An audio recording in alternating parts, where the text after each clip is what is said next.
Hi, this is Dr. Joe Green, head pastor of Antioch Assembly Church located in Harrisburg, Pennsylvania, also the founder of the 2019 movement, and I want to share a couple of thoughts with you today. Today we're going to be talking about the millennials and the generation that we live in. If you've been following the 2019 movement, I get asked a lot of questions about exactly what the 2019 movement is, what are our plans, how will they be implemented, and the 2019 movement. If you've been following this, and I would just encourage you to go to the website, the2019movement.org. We have a Facebook page. We have, Twitter and most of the other social media platforms. You can see about the movement. And YouTube, I have a YouTube channel as well. And so just encourage you to go to, to all these places, and you can get a lot of information. And I don't want to spend a lot of time going back through the information because I'm trying to make it available so we can continue to move forward in the type of things we're trying to do with the 2019 movement. But in a nutshell, the 2019 movement, African American reconciliation, restoration, and those type of things are a primary thing. We look to reconcile between the races. Black, white, Hispanic, whatever races that we come in contact with. And 2019, which is next year, represents the 400-year anniversary of the first slaves that came over here from Africa on the transatlantic slave trade. So there's a lot of different issues that we deal with, we address, in order for us to reconcile. America's at a very critical time where race relations are really, really in a bad place as a whole. And I talk about that. I talk about why that is, why I think that the media is really trying to promote and to push, turmoil between the races. It's a lot to it. So anyway, I just encourage you to look through the information we have. I also have a book. If you go on Amazon, you can get the book, The 2019 Movement, that gives the whole, the larger picture of the movement itself. But anyway, if you consider a movement or activism or whatever the case may be, we all recognize that there's issues out there. And the important thing is when you recognize that there's an issue that, and it's something that really burns on your heart, that, when I see the images on television of, riding in the streets, or, a cop shooting a black male, and, the protests and all these things, when I see the rhetoric that between the president and other people and black leaders, we understand that there's a lot of issues that are taking place. And because there's a lot of issues, and I just want to say before the record, a lot of this is amplified, it's boosted, it's promoted for a certain reason. But that's a whole nother talk. But at the end of the day, we all have to acknowledge that there's problems. We all have to acknowledge that there has been and is racism in America, that there are issues that come up between classes and groups of people. Those things are, really, that's not a controversial statement. All of us will have to acknowledge to some degree that that is a true statement. So what are we going to do about it?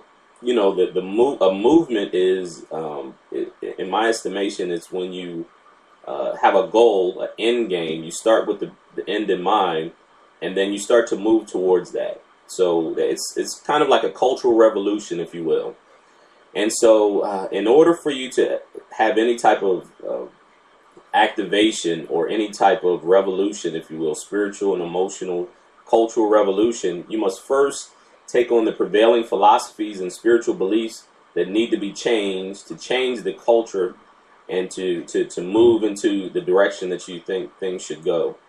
I'm going to say that again, every type of revolution, every type of movement, every type of activity, if you will, you have activists that have a goal that they're moving towards. Anytime that comes up, you have to first address the prevailing philosophies and spiritual and emotional beliefs of that particular culture or society. If you think about the biblical narrative of Adam and Eve, the serpent, the first thing that Satan did was to plant a thought in Eve's mind. I mean, when the serpent in Genesis 3 approached Eve, the first thing he says to her is, you can be your own God and you can determine what's right and what's wrong. And so he implanted a thought or a philosophy or a belief in Eve, and then she shared it with Adam, and because of that, the Bible says that sin entered into the world. Likewise, God tells his people to take on the mind of Christ. In the Bible it says, take on the mind of Christ. Let this mind be in you that was also in Christ Jesus. It's the message of the gospel that's meant to change the spiritual and mental philosophies that keep humanity bound. You have to address the philosophies of any culture in order to change it for the good or for the bad. In this case, obviously, we're trying to change it for the good, but in order for you to change any culture, you have to address the philosophies that are prevalent in that culture.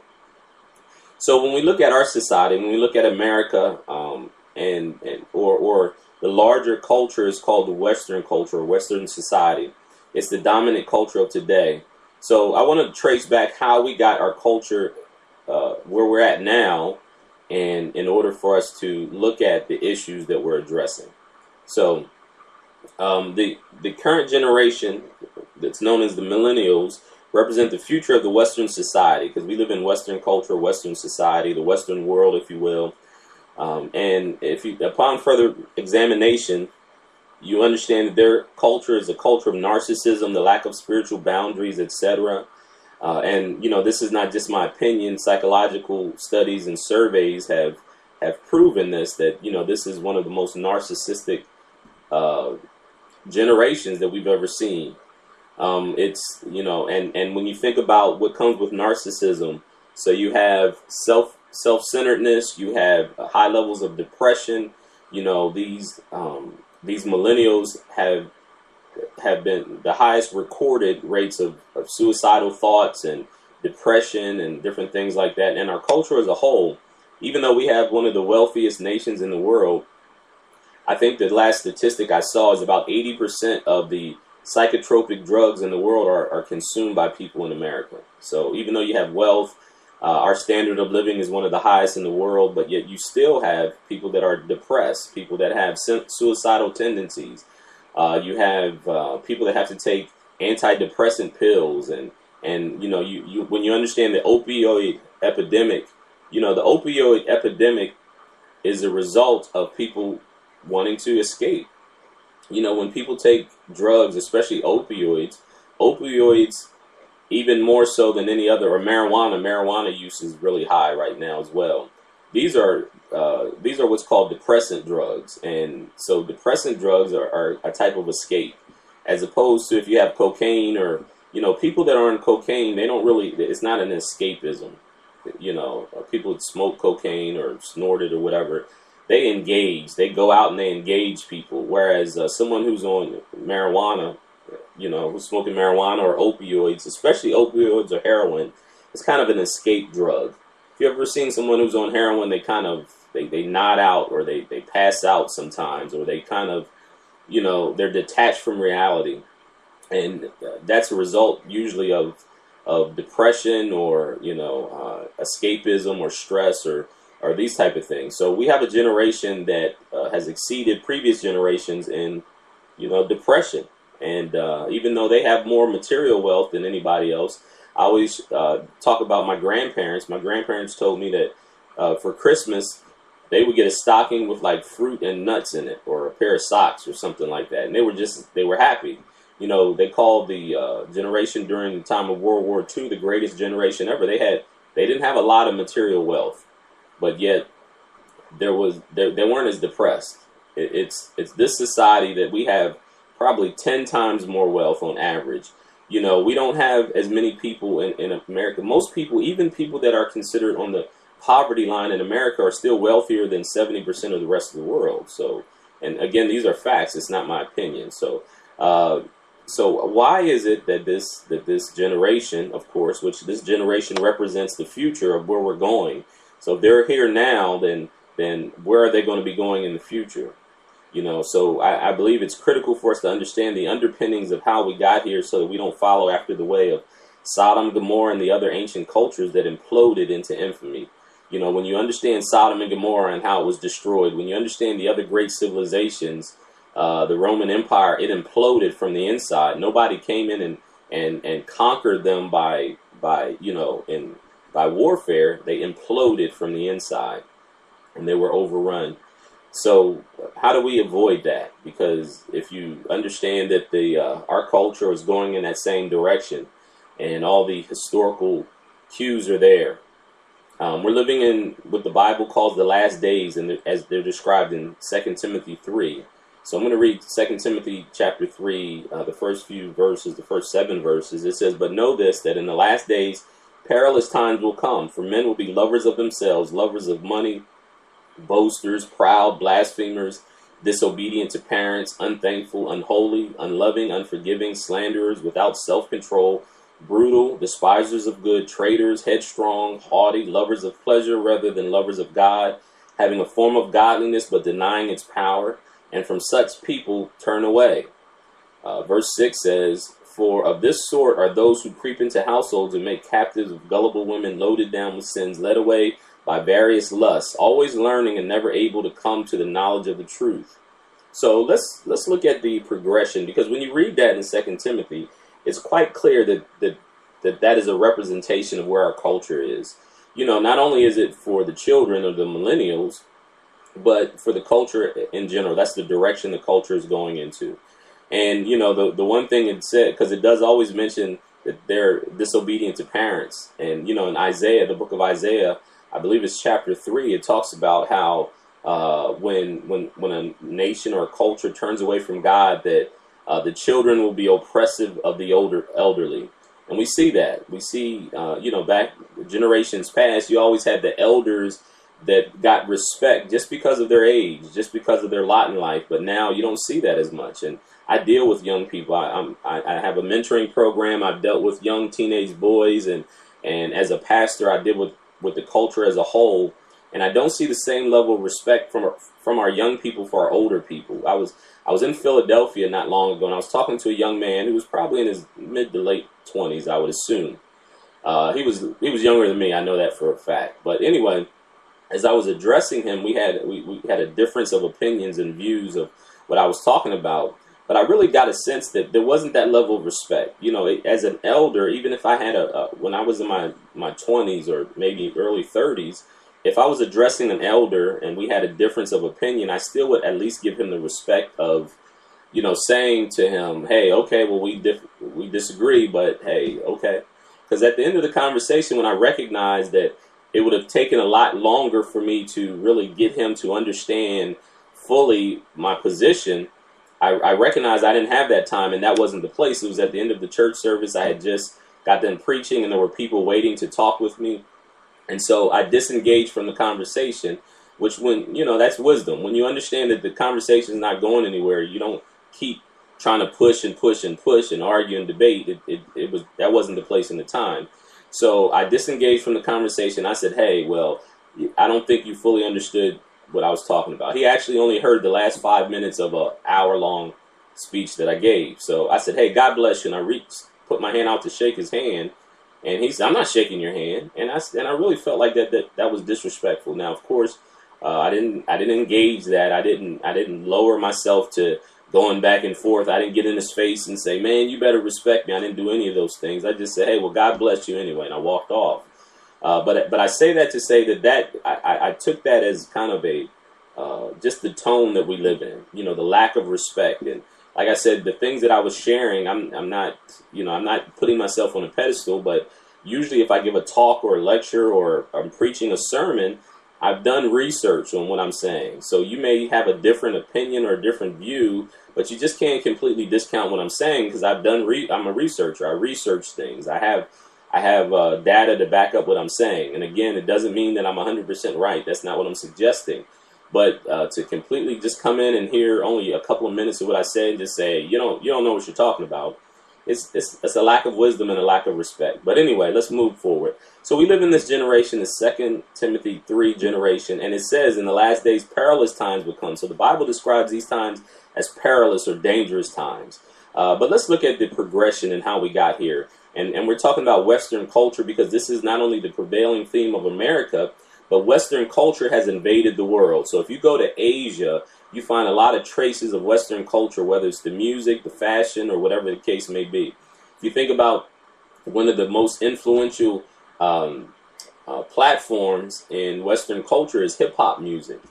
And hip hop music has literally infected the world. I heard some rap artists talk about how they were in Japan, and even though the people that they were having a concert, they were performing their songs, and of course they were rapping in English.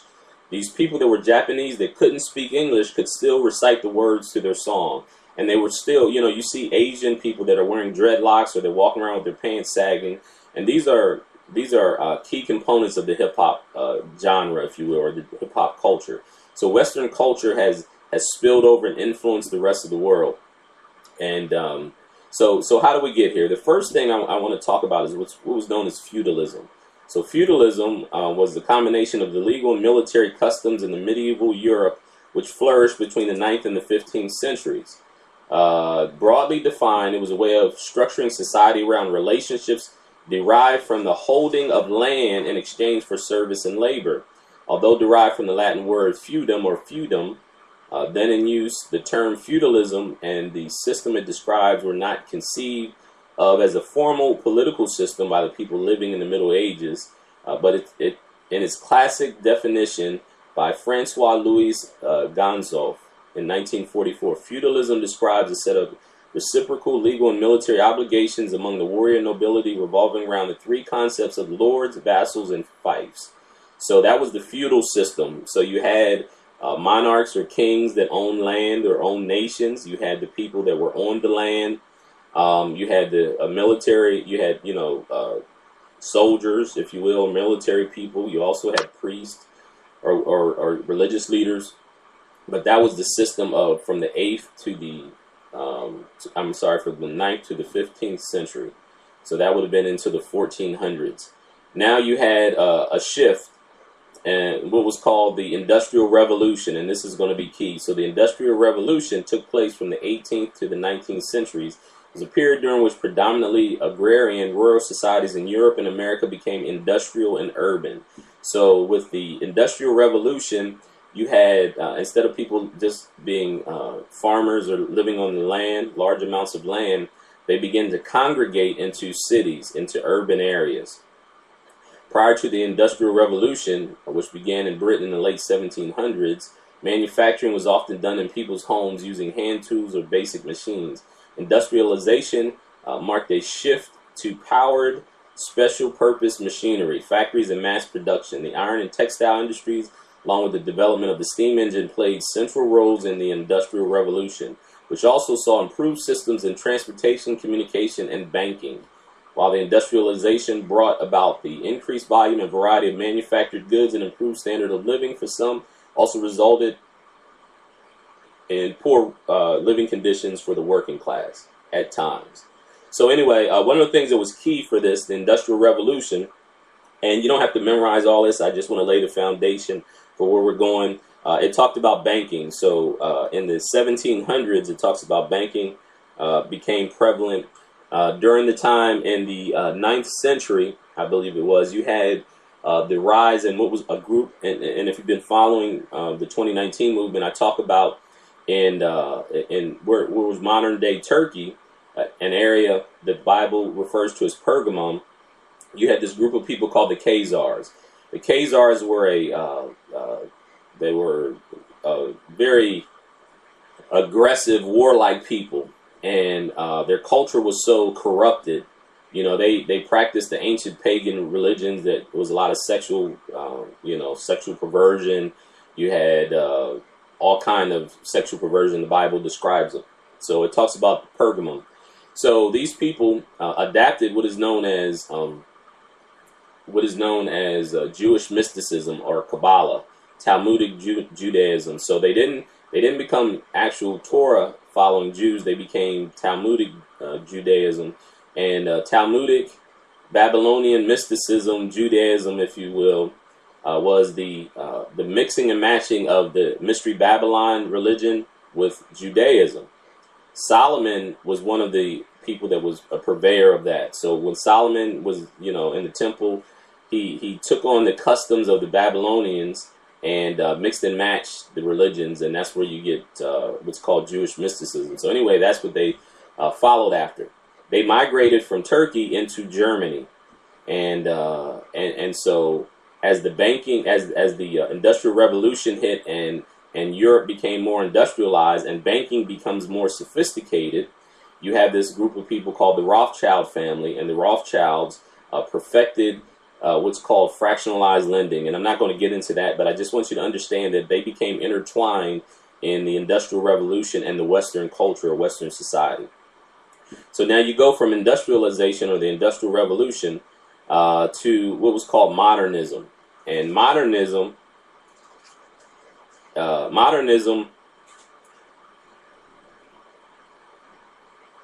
was, it really began in the 19th century, which would have been 1800s. The 19th century showed the start of our current modern age with developments that changed the world forever. Many new technologies were invented, which would increase the development of manufacturing speed sevenfold. So that was the Industrial Revolution.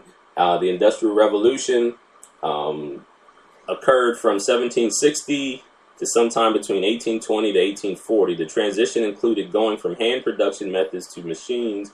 As I talked about the Industrial Revolution, the transition also included the change from wood to other biofuels to coal. The Industrial Revolution began in Britain and within a few decades spread to Western Europe and the United States.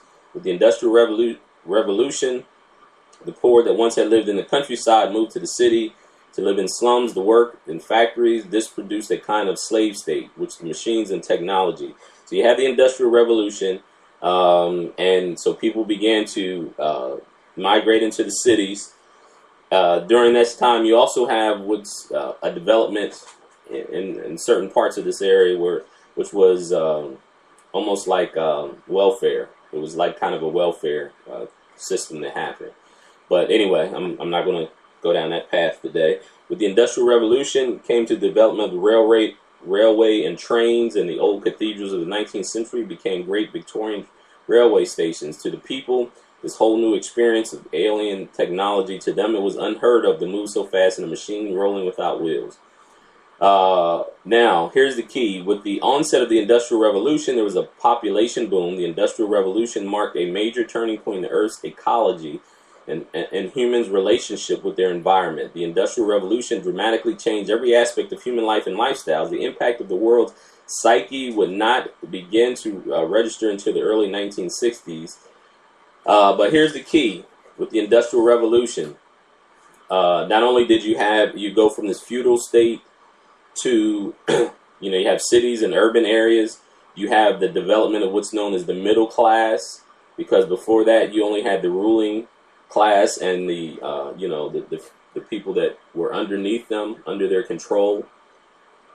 And so now you have a change. You have a middle class that's developing. You have upward mobility where people can go from being one of the lower classes to being middle class or upper middle class or even wealthy, depending on because you have ingenuity, you have industry. So you have people that come up with inventions, and these inventions can make them wealthy. And these type of things began to happen. And so now you have this ruling class of people, especially the European aristocracy and the monarchy, and they start to get a little bit concerned, if you will.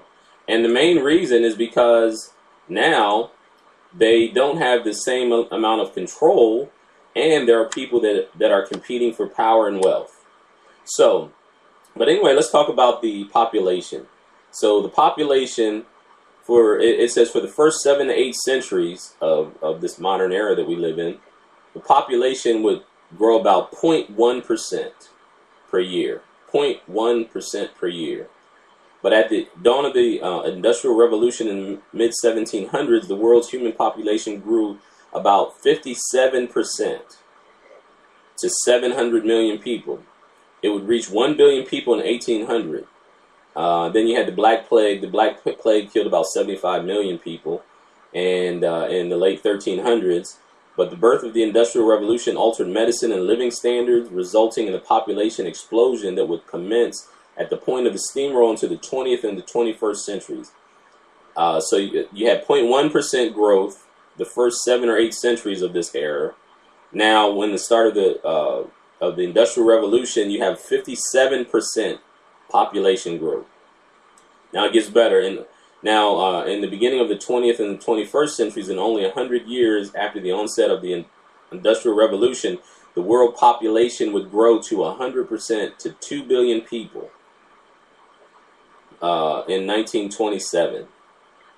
So you had this huge, the population began to explode. And so what happened was the powers that be started to get concerned because it was easier to control a small amount of people.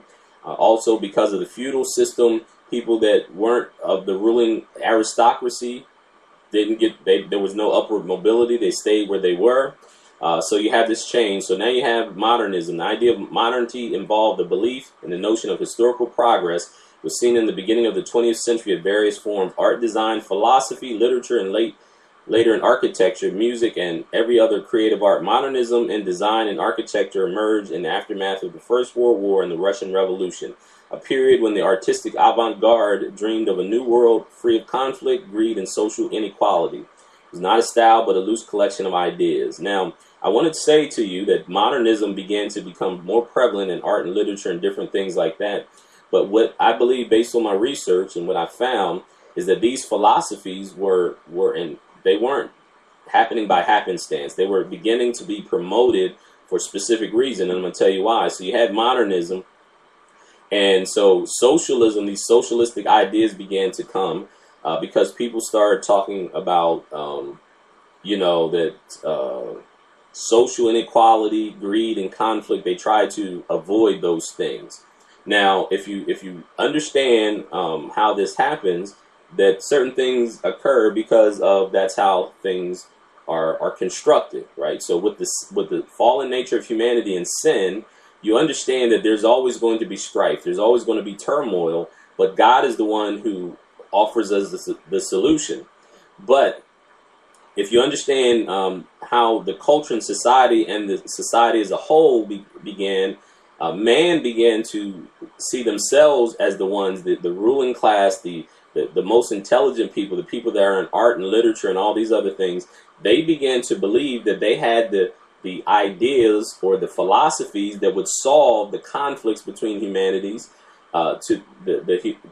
between humanity, and it was devoid of God. So they started to blame God for the turmoil between humans. So, just like the Bible tells us, they began to blame God, and they began to blame religion for being the source of the discontent between humanity. So man in their own intellect began to come up with the solutions and say, we can solve our own problems outside of God, without God's intervention. So now you have postmodernism. Postmodernism describes a broad movement that developed in the late 20th century and focused on philosophy and arts and architecture and criticism, which marked the departure from modernism. In fact, postmodernism is typically defined by an attitude of skepticism, irony, or rejection towards ideologies and various tenets of universalism, which included notions of reason, human nature, social progress, among others. Moreover, this movement is associated with schools of thought such as deconstruction and post-structural culturalism. Now, postmodernism, as I described, is also something called cultural theory, and I'm going to explain it. I'm giving you the definition, but I'm going to explain it. Critical theory is a school of thought that stresses the reflective assessment of critique of society and culture by applying knowledge from the social sciences and humanities. As a term, critical theory has two meanings with the different origins and histories. The first originated in sociology, and the second originated in literary criticism, whereby it's used and applied as an umbrella term that can describe a theory founded upon critique. Thus, the theorist Marx Horkheimer described the theory as critical insofar as it seeks to liberate human beings from the circumstances that enslave them. Now, let me tell you what this, below the surface, what this means. So, critical theory started to deconstruct all parts of Western culture and Western society. So the basis of Western culture society was the family and religion, the reverence for God, the reverence of the family, and a certain moral standards. It doesn't mean that people always upheld these moral standards, but what they did as a society is they upheld them. They said these are the things. The family is important. Husband and wife, marriage is important. Husband and wife, marriages, family, raising your children, reverence for God, all those things were part of the Western culture. So when you have postmodernism and you have critical theory, it looks to deconstruct every single part of it, because what it does is it replaces God's order with man's intellect. So they begin to blame religion and God for all the ills of society. In sociology and political philosophy, the term critical theory describes a neo-Marxist philosophy of the Frankfurt School. Now, we talked about Frankfurt being in Germany, right? We talked about this group called the Rothschild people, the Rothschild family, which perfected the banking industry and the world banking system that we have now. The foundation comes from that. They also began to address different aspects of society. So I'm not going to get into what you heard, the order of the Illuminati or these secret societies that they began to develop, because they believed that they had these intellectual people that could solve the world's problems, and the masses weren't smart enough to know. They weren't smart enough to understand how to solve their own problems. They needed this ruling elite class to be able to do it. So they began to deconstruct the Western culture. They began to attack religion, the family, and the moral fabric of society in order to tear down these structures and to re-implement their own philosophies, because they are the ones who believed that they had the answers and that they had the secret knowledge, as we know about in Genesis 3. They had the secret knowledge that only those ruling elite class, those small groups of people, have the ability to have the knowledge and to control the masses, which is why part of, in the Industrial Revolution, with the population boom that there was, these ruling elite people start to believe that that they would have too many people on the earth, and when you have too many people, the resources and the land that was meant for these ruling elite people with this secret knowledge would be taken away from them. And so that's why you have the onset of the eugenics movement, which is a part of this social Darwinism. You had people like Charles Darwin, Robert Hegel. You had Malthus, Hegelian dialectic. You had the Malthusian dialectic, which is the survival of the fittest. You have Charles Darwin, the theory of evolution through natural selection, which is the foundation for eugenics as well. So you had all these ruling elite class people. So the key is, and this is what I want to get to, is that the philosophies change. It's the same age-old philosophy that the enemy used for a long time. But what they end up doing is they said that, like we talked about, the serpent deceived Eve, you can be God. You don't need this invisible God to control everything. You are your own gods, and you're the ones that determine what's right and wrong, and you're the only ones worthy to really inhabit the planet. So some of these feudal leaders or rulers or monarchs, like in England, many people may not realize, but the royal family, the King of England, actually owns all of England. The land belongs to him, and the people belong to the king. And that's the philosophy behind the monarchy. And, throughout Europe, you had that. So they owned the whole country. And so then they allowed people to have certain parts of the land. But then, when you have a population explosion, that threatens that. So you can't own millions and millions and millions of acres if you're a monarch, if you have a whole hundreds of thousands of millions of people to deal with. And eventually what happens is there's always a revolution that the people overthrow the monarchs, like in Russia with the czars. They overthrew the czars and they took over control. So anyway, you had what's called the Frankfurt School developed in Germany, and they really pushed critical social theory. They began to tear down all the different components of Western society, of religion and family. They look to redefine these things as a way to control the masses. You had, from Frankfurt School, theorists drew on critical methods of Karl Marx and Sigmund Freud. And so Sigmund Freud started talking about the psychological part of it, the ethereal part of it. And you had this different ideologies that came. Sigmund Freud talked about sexuality a lot. Everything that he did was based on sexuality or sexual development. You had, there's other people, I don't want to get into them, Theodore Adorno. You have all these people, Antonio Gramsci, if you read his works, and they all perfected this school of thought and how to deconstruct society. Then you had what was known as the Tavistock Institute. The Tavistock Institute, the Frankfurt School, they were forerunners to the modern intelligence agencies. So the CIA, MI6, and these different places They actually use the philosophies of these places. It's based on the occult. It's based on the old Mystery Babylon system, or if you will. But I'm not going to get into that. It's a whole different talk. But out of that, you have what's called nihilism. Nihilism is the philosophical viewpoint that suggests the denial or lack of belief towards reputed meaningly aspects of life. This is where we're at now. This is where I wanted to get to. The generation that we have now, even though they may not know it consciously, but subconsciously, they're holding on to this nihilistic philosophy. And what I'm saying is the Genesis 3, when the serpent deceived Eve, this is where that philosophy takes you to long term. If you play it out, if you play out socialism and communism, it plays out to the New World Order that's going to be controlled by a ruling elite class of people, not of God. And you understand that what it does is it gets the people dependent on the government, and these ruling elite people will be in charge. And again, not God. And this is what society always gets to. But more importantly, in the interim, in the process, you have nihilism argues that life is without objective meaning, purpose, or intrinsic value. Moral nihilist asserts that there is no inherent morality, and accepted morals and values are abstractly contrived. And so it attacks, again, this critical theory that attacks every part of society. So we know that our morality comes from God. God is the one who determines what's right and what's wrong, not people.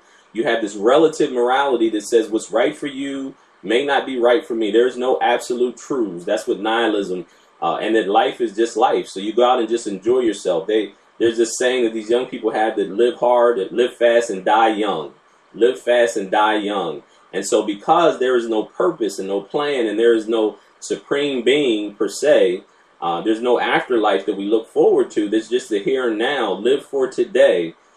Seize the day is what they believe. You just live for today, and whatever happens, happens. And so when that happens, then what you have to do is you maximize this day by the lust of the flesh, the lust of the eyes, and the pride of life. And we have a lot of young people that have become narcissistic and self-centered because they're the center of their own universe. And it always leads to depression. It always leads to hopelessness and despair, because I tell you, I know I'm not perfect. So if my whole universe, if my whole life is based on me being the center of my universe, like the Apostle Paul says, if this is all that we have to live for, we are almost miserable people. We're almost miserable because our hope is not in this world, but the world to come. We're not living our best life now because we live in a fallen world that even if you had intelligent people ruling, if God is not at the center of it, then it becomes corrupt. The old saying is, power corrupts, but absolute power corrupts absolutely.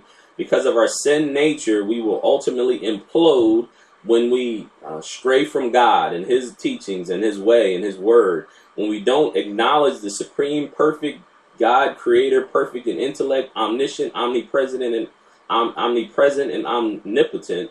When we ignore Him, then man becomes the center of the universe. And what we see in the here and now is our best chance. We're almost miserable. And so this is where we're at with this young generation, these millennials. They are reaping the fruit of the seeds that we have allowed to sow over these last centuries. The answer always is God. The answer always is Jesus Christ and the message of the gospel that makes us born again by the Spirit of God. We understand that the materialism of this world is fading away. Store up for yourselves not treasures on the earth where moths and rust corrupt, but store up for yourselves treasures in heaven. Live the golden rule. Love your neighbor as yourself. Look to help humanity and live a life of purpose. When you live a life of purpose and you live with the golden rule, love your neighbor as yourself, it brings joy and hope and peace and blessings. Not materialism that says, I just want to enjoy everything I can now. I want to go out and overindulge and drink and drugs and sex and materialism, because you'll never get enough. The only thing you do is feed your flesh, and ultimately your flesh is corrupt, which will lead you down the path of destruction. There is a way that seems right to man, but ultimately it leads down the path of death and destruction. And all your ways acknowledge Him, and He will direct your path.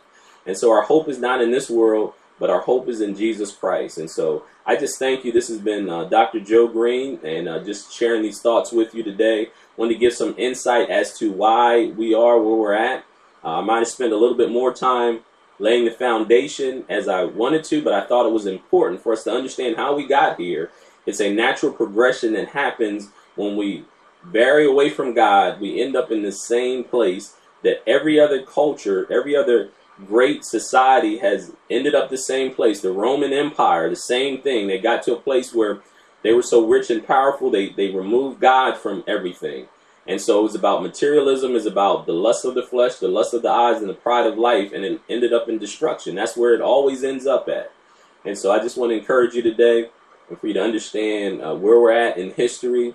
I don't believe that we have to go this route, that we still have hope as long as we understand and have a mind. We can have this spiritual and emotional revolution that the Bible talks about, because the kingdom of heaven is at hand and the kingdom of heaven is inside of you. You have the power to change your environment, but it first starts with changing your mind. Be blessed. I love you. Shalom, shalom.